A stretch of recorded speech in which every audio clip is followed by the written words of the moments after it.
আসসালামু আলাইকুম গাইস, কি অবস্থা? সবাই ভালো আছেন? তো আশা করি আমিও ভালো আছি। আপনারা সবাই ভালো থাকবেন, আশা করি এটাই। তো আজকে যে ভিডিওটা করতে যাচ্ছি, এটা হচ্ছে ইটস কাব্যকে নিয়ে। তো ইটস কাব্য এত পরিমাণে যে বাটপার, সেটা যদি আম, না দেখেন এই ভিডিওটা, তাহলে বিশ্বাস করতে পারবেন না। তো কথা না বাড়িয়ে চলেন, মূল টপিকে চলে যাই। তো কিছুদিন আগে ইটস কাব্য মানে সবকিছু থেকে বিদায় নিয়ে নিয়েছিল, বলেছিল আমি আর কোনো কিছুতে থাকবো না, বা আমি ফ্রি ফায়ার গেমটাকে ছেড়ে দিব। কিন্তু তার কিছুদিন মুহূর্তে যেতে না যেতেই আবার সে ইউটিউবে কামিং করছে ফ্রি ফায়ারে। তো এগুলো হচ্ছে আসলে তার একটা ভিউ ব্যবসা।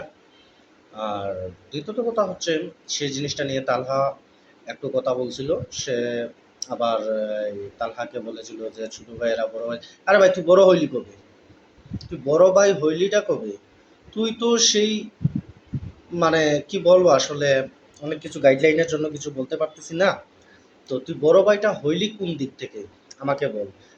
আরেকটা কথা, সে কি বলে, কথায় কথায় বলে কি মানুষকে যে আব্বাকে রাখো। আরে ভাই তোর আব্বাকে, সেটা ওরা জানবে কিভাবে, বা আমি জানবো কিভাবে? তোর আব্বুকে এটা শুধু তোর মায় জানে, তাই না? তাই তুই তোর মাকে গিয়ে জিজ্ঞেস করতে পারিস যে আমার আব্বু কেডা, তাই না?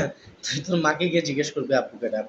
তো এতদিন দেখেন আমাদের ফ্রি ফায়ার কমিউনিটির মধ্যে যে বাংলাদেশে যে এইসব প্লেয়ারগুলো আছে, সবগুলা প্লেয়ারের মধ্যে যেমন ধরেন ট্রিপলার আছে, তারপরে তালহা আছে, শফিক ওয়াইটি আছে, তারপরে ডন ভাই আছে, ফাইট টু কিল আছে। ওরা কত সুন্দর বিহেভ বা কত সুন্দরভাবে ওরা মানে কাজ করে বা গেমিং করে, বা ওদের সব কিছুই ভালো লাগে, ওদেরকেও আমি ফলো করি।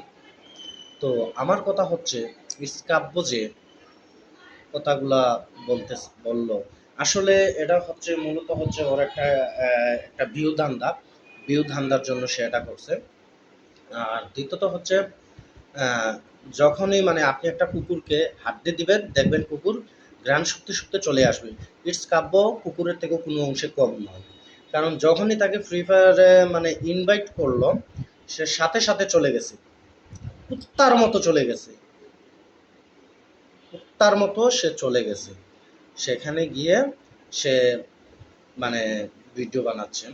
তো কথা হচ্ছে আমার এটাই, তোরে তো না নিলেও পারতো, তোরে নিচে।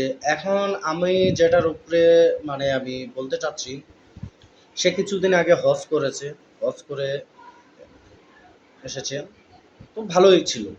কিন্তু ফ্রি ফায়ারের ইনভাইটের জন্য সে দাড়িগুলা কেটে দিল। সে কত বড় অমানুষ, এটা একবার ভাবছেন?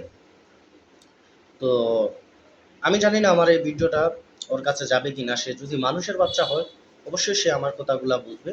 যদি অমানুষের বাচ্চা হয়, সে আমার কথাগুলা বুঝবে না। তো আমি এটাই বলবো যে সে যে দাড়িগুলা কাটছে, এটা কিন্তু সে ঠিক করে নাই।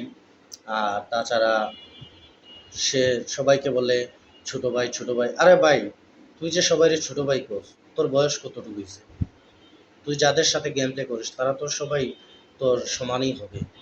একটু 19-20 হতে পারে, তার মানে তো এই না যে তুই অনেক বড় হয়ে গেছিস। তোর থেকে তো অনেক লিজেন্ডও তো রাস্তাঘাটে পড়ে আছে, কই তারা তো কখনো তো মানে ছোট ভাই বলে কাউরে তো সম্বোধনা করে নাই। তুই কবে থেকে এত বড় ভাই হইলি? হ্যাঁ, তুই কবে থেকে এত বড় ভাই হইলি তুই? আমারে তুই বল। তোর তো বড় ভাই হওয়ারও তো কোনো যোগ্যতা নাই, আবাল কোথাকার। মানে যখন তারে ফ্রি ফায়ারে ইনভাইট দিল, তখন মানে আবার সে ফ্রি ফায়ারে ব্যাক করলো, হ্যান্ড করলো ত্যান করলো। আর যখন ফ্রি ফায়ারে তারা ইনভাইট দেয় না, না আমি ছেড়ে দিব, আমি এটা করবো না, হ্যান্ড করবো না, ত্যান করবো না। আবালেরা আবাল কোথাকার, শালা পাট পাট যা সর, শালা আবাল দূরে গিয়ে আমার। আজকের ভিডিওটা এই পর্যন্তই থাক। তো আল্লাহ হাফেজ ভাই, ভালো থাকবেন, আসসালামু আলাইকুম।